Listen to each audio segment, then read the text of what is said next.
And we're back in the presence of a true legend, golf superstar Tiger Woods. The numbers certainly speak for themselves. 683 total weeks ranked world number one. Just let that one sink in. 82 PGA Tour victories so far. 15 majors so far, including 5 green jackets. And perhaps those jackets got him thinking, because Tiger's newest title performance and apparel company, he's the owner of it. Sunday Red. Tiger, good to see you, brother. Thanks for having me, Carson. Good to see you, man.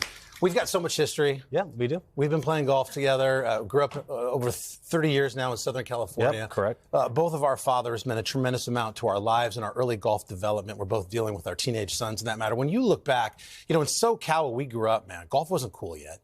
You weren't the GOAT? No. If you played golf, you were definitely not a cool kid. I lettered at Santa Monica High School all 4 years, and girls would come and look at the S for Santa Monica, and there'd be like a golf club on it. Right. They'd be like, I get it. What's that? Right. What are your earliest memories of just, your childhood in SoCal playing golf? Well, I thought it was, I grew up on public courses. So anytime we got a SCGA tournament on a country club, it was like, oh my God, right. I'm going to get to go to a country club and play golf.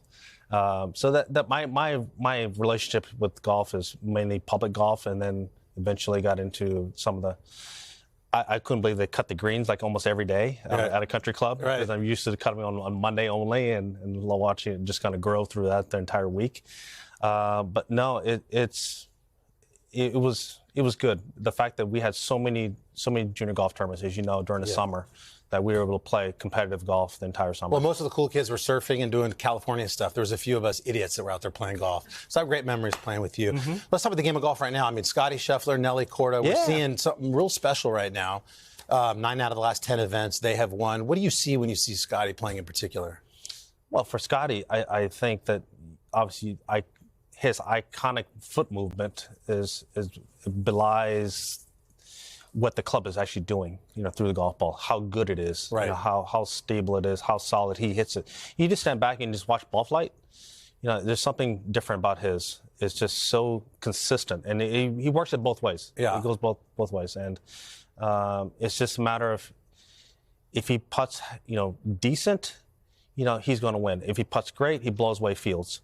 If he has a bad putting week, he contends. Right. So he's just that good a ball striker. I see so many of the young guys, especially, even when they're playing with you competitively, they seem to just want to get in your ear.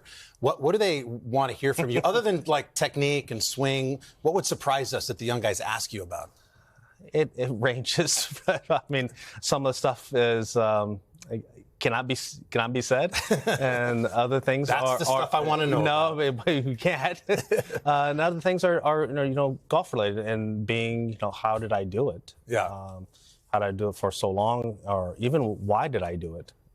Why did I make changes in my game? And so some of them are just trying to get better, just like I was. Yeah, I saw you and Charlie, your son. For those who don't know, who watch the Today Show, Charlie's fantastic. He's 15. We saw you at the PNC. You guys played together there.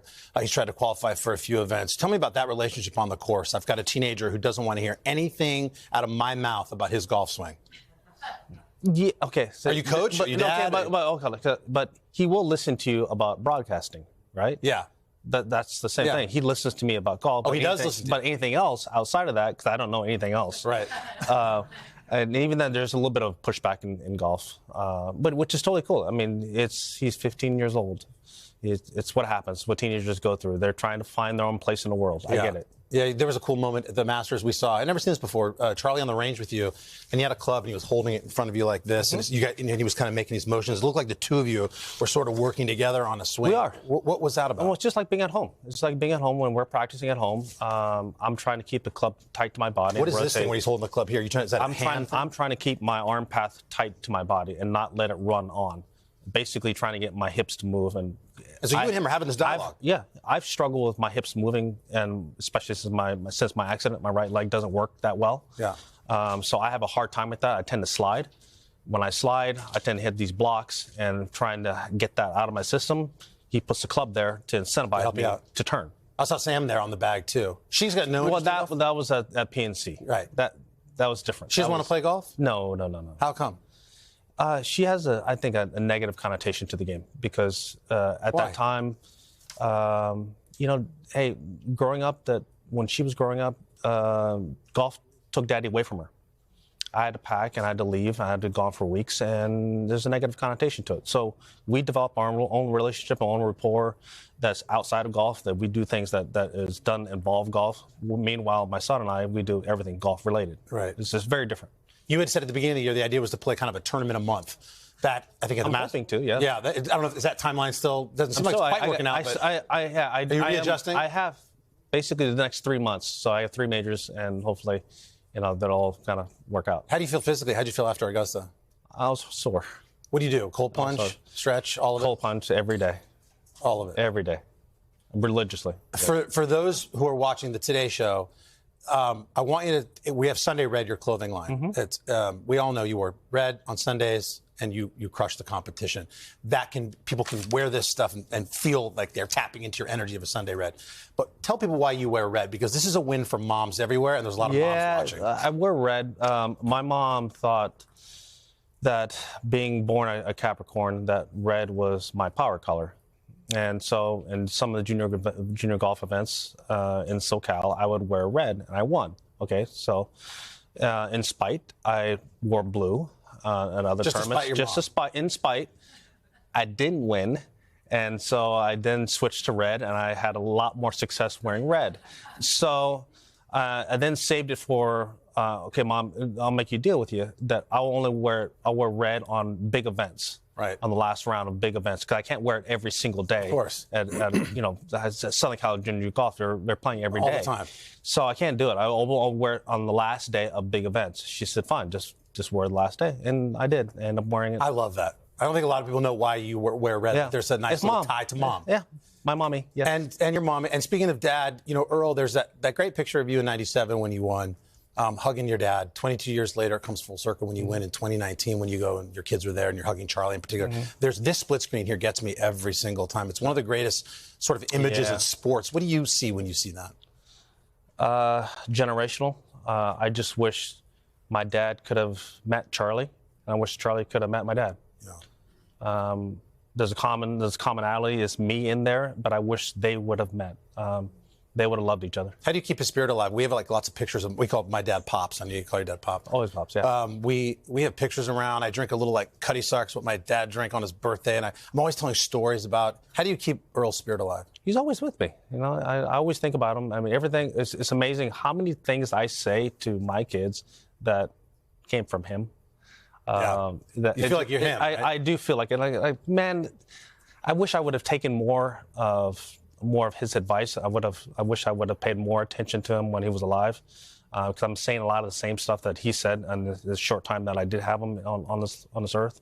But I'm just so happy that he was a part of my life, and I get to pass on some of the stuff that is in me through him. I remember being in Henderson, Nevada at a tournament when we were teenagers. And it was 120. We played at the AGGA event there. The AGGA. Uh-huh. And I played like crap that day. And I'm 2 years older, so you're in a younger bracket. But after your round, it was so hot. None of the teenagers wanted to go out. We were all just having lunch. And you were the only one on the driving range. And you were hitting balls. Why not? You were the only one. And your dad was out there. And we were all looking around going, can you believe this kid? That kid's crazy. Yeah. It is 190 degrees out. What's wrong with that? That's how you were, man, all the way back there. I know you have a love of the military, as do I. We share that. But you always had that sort of. If you didn't play golf, do you think you would have been in the military? Yeah, definitely. Really? Yeah, I would have served. Yeah. I don't know what I would have done, but I would have served, too.